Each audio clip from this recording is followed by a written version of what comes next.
नमस्कार दोस्तों, मैं मोनू कुशवाहा और आज जो मैं टॉपिक लेके आया हूँ यह है ब्रेन ट्यूमर। ब्रेन ट्यूमर क्या होता है और ये कितने प्रकार का होता है, इस वीडियो में हम ये जानने वाले हैं। तो आइए और स्टार्ट करते हैं। ब्रेन ट्यूमर होता क्या है। और ब्रेन ट्यूमर भी जो है कई तरह के होते हैं। कई बार ब्रेन ट्यूमर जो है एक ही बार में ख़त्म हो जाता है और कई बार ब्रेन ट्यूमर जो है इससे और भी खतरा जो है बढ़ जाता है ऑपरेशन होने के बाद भी। और कई बार होता है ब्रेन ट्यूमर एक बार ऑपरेशन किया और उसकी जो है बीमारी वो ख़त्म हो जाती है। तो ये दो तरह के होते हैं मुख्य रूप से। तो सबसे पहले हम जान लेते हैं कि ब्रेन ट्यूमर होता क्या है। ट्यूमर से तात्पर्य जो है ये एक ऐसी कोशिकाओं में एक ऐसी अवांछित या अनियंत्रित वर्धन यानी जो ग्रोथ से होता है जिससे कोई सार्थक कार्य नहीं हो पाता है और कई सारे प्रॉब्लम्स जो हैं वो आने चालू हो जाते हैं। कुछ ट्यूमर घातक होते हैं जबकि कुछ ट्यूमर जो होते हैं ये सुसाध्य होते हैं। घातक जो है ये ट्यूमर की गंभीरता सुसाध्य ट्यूमर की अपेक्षा अधिक होती है। घातक ट्यूमर तथा सुसाध्य ट्यूमर में मुख्य अंतर यह होता है कि जो सुसाध्य ट्यूमर है ये ट्यूमर कोशिकाओं के अगल बगल की कोशिकाओं तथा ऊतकों के बीच जो है एक अस्पष्ट किनारा होता है। और जो सर्जन होते हैं ऐसे ट्यूमर को ऑपरेशन के माध्यम से आसानी से निकाल लेते हैं, ये ज़्यादा फैलता नहीं है। जबकि घातक ट्यूमर जो होता है ये कैसा, इसमें स्पष्ट किनारा नहीं होता है और इसे बार बार जो है खुरच के निकालना होता है। सर्जरी में ऐसे ट्यूमर को निकाल देने के बाद भी ऐसी कोशिकाओं का जो कुछ ना कुछ जो अंश है ये रह ही जाता है और धीरे धीरे उसका फिर से पुनर्वर्धन यानी रीग्रोथ होने लग जाता है उस ट्यूमर का, यानी पूरा तरह से ये ख़त्म नहीं होता है। इसके अतिरिक्त घातक ट्यूमर अक्सर जो है मेटास्टेजियम की जो प्रक्रिया उत्पन्न होती है जिससे घातक ट्यूमर से कुछ कोशिकाएं जो टूटकर अलग होकर रक्त प्रवाह के सारे शरीर के अन्य भागों में पहुंचकर और वहां भी जो ट्यूमर जो है ये उत्पन्न कर देती है। मस्तिष्क ट्यूमर को मोटे तौर पर दो तरीकों में श्रेणीकृत किया गया है। पहला जो है यह प्राथमिक ट्यूमर तथा दूसरा जो होता है ये गौण ट्यूमर के नाम से यानी सेकेंडरी ट्यूमर के नाम से जाना जाता है। प्राथमिक ट्यूमर से तात्पर्य वैसे ट्यूमर से होता है जो मस्तिष्क में ही उत्पन्न हुए होते हैं और गौण ट्यूमर से तात्पर्य वैसे ट्यूमर से होता है जो मस्तिष्क के बाहर उत्पन्न होते हैं। और बाहर होते हैं तो फिर उसको हम कटिंग करके और निकालते हैं ऑपरेशन करके, परंतु प्रायः रक्त प्रवाह के माध्यम से मस्तिष्क में पहुंच जाते हैं। मस्तिष्क ट्यूमर को एक अन्य दृष्टिकोण से तीन प्रकारों में बांटा गया है। पहला है अंतर मस्तिष्कीय ट्यूमर जिसको हम इंट्रासेरेब्रल ट्यूमर बोलते हैं। दूसरा है बाह्य प्रमस्तिष्कीय ट्यूमर जिसको एक्स्ट्रा सेरेब्रल ट्यूमर बोलते हैं। और तीसरा है मेटास्टैटिक मस्तिष्क ट्यूमर यानी मेटास्टैटिक ब्रेन ट्यूमर। और इन तीनों के बारे में हम जान लेंगे तो फिर हम जो है ट्यूमर के प्रकारों को भी हम जान लेंगे। तो आइए और इसके बारे में भी हम फटाफट आगे देख लेते हैं।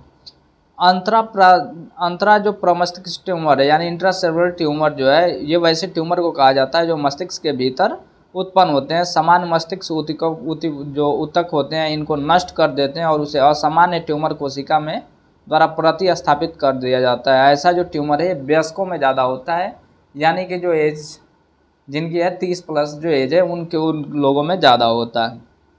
बाह्य ट्यूमर यानी जो एक्स्ट्रा ट्यूमर है ये जो एक्स्ट्रा सेरेब्रल ट्यूमर जो होता है ये वैसे ट्यूमर को कहा जाता है बाह्य प्रमस्तिष्कीय ट्यूमर जो मस्तिष्क के बाहर परंतु खोपड़ी के भीतर समर्थन देने वाले ऊतक जैसे मेनिनगस पर ही उत्पन्न होते हैं। और ऐसे ट्यूमर जो है ये बच्चों में ज़्यादा उत्पन्न होते हैं।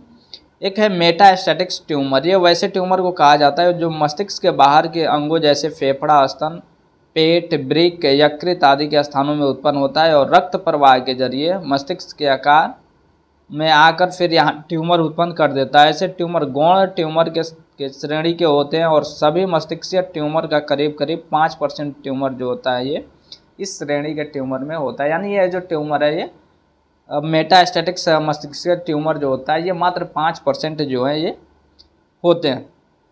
ट्यूमर का चाहे जो भी प्रकार हो यह स्पष्ट नहीं हो पाया कि कुछ कोशिकाओं का जो है इतना जो अनियंत्रित वर्धन क्यों हो जाता है। इसके अगल बगल जो है स्वस्थ मस्तिष्कीय जो है ये ऊतक ये बुरी तरह से प्रभावित हो जाते हैं और इस विशेषता के कारण प्रमस्तिष्कीय ट्यूमर को तकनीकी रूप से जो है इंट्राक्रैनियल नेफ्रोलिज्म भी कहा जाता है। मस्तिष्कीय ट्यूमर को दो तरीकों से हानि पहुंचाता है। ट्यूमर जो है मस्तिष्कीय ऊतकों को जो है दो तरह से मुख्यतः हानि पहुंचाता है।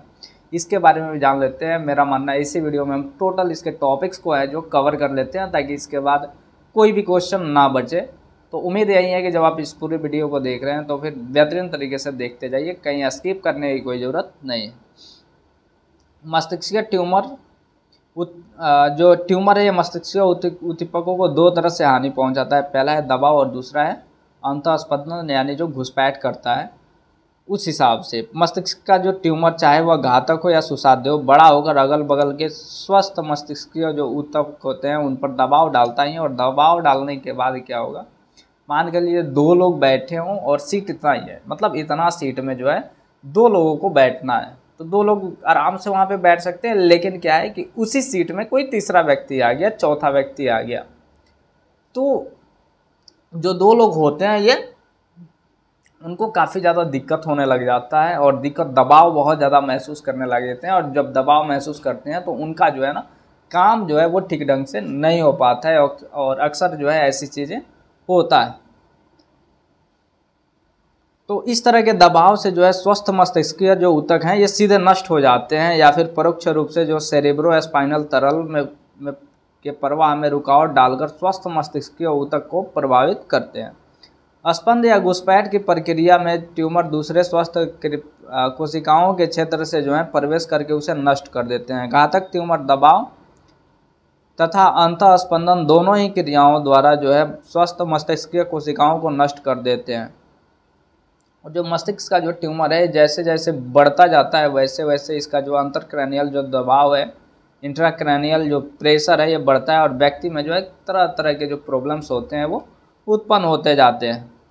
इन लक्षणों से जो है चेतना में अस्पष्टता, स्थान एवं जगह की संभ्रांति, व्यक्तिगत आदतों में लापरवाही, चिड़चिड़ापन, दौरा कई होना या फिर संवेदी पेशीय संवेदनाओं में कमी, विभ्रम तथा बौद्धिक कार्यों में सामान्य ह्रास आदि प्रमुख लक्षण है। प्रमस्तिष्कीय ट्यूमर में होने वाले लक्षणों के परोक्ष बारंबारता का अंदाज हमें एक प्रारंभिक एवं बहुत चर्चित अध्ययन जिसे लेविन द्वारा किया गया से मिलता है। इस अध्ययन में जो 11 महिला और 11 पुरुष थे जिनकी उम्र जो सीमा थी वो 22 से 62 साल तक की थी, उनके द्वारा जो है ना कई सारे जो अध्ययन किए गए उनके ऊपर, और उन अध्ययनों में पाया गया कि जितने तरह के ट्यूमर होते हैं या फिर जिन जैसे जैसे ट्यूमर होते हैं उनमें अलग अलग, किसी में दौरा ज़्यादा पड़ता है, किसी में चेतना की कमी हो जाती है, किसी में पढ़ने लिखने में दिक्कत होने लग जाता है, किसी में ध्यान जो है वो स्पष्ट नहीं हो पाता, किसी में उल्टी होने लग जाता है, किसी में मन जो है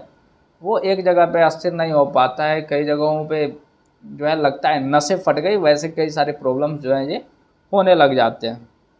अध्ययनों से स्पष्ट जो है हुआ है कि ट्यूमर जिसमें अस्पष्ट मनोवैज्ञानिक क्षुब्धताएं जो दिखलाई पड़ती हैं, इसमें अग्रपाली, शंखपाली तथा पार्श्वपाली में प्रायः देखने को मिलता है। अग्रपाली में ट्यूमर से प्रायः जो है एकाग्रता में कठिनाई, व्यक्तिगत लापरवाही, अवरोध की कमी, स्मृति लोप आदि जो है प्रमुख है। इसके बाद होता है एक ड्रोबोकोटर्बा ने अपने अध्ययन के आधार पर यह बतलाया है कि अग्रपाली जो ट्यूमर है ये रोगियों में जो है 3 तरह के संवेग जो विकृति है इसमें पाई जाती है। पहला है स्वभक्ता की कमी, दूसरा है सूखाभास, जो तीसरा होता है ये बलकृत की अभिव्यक्ति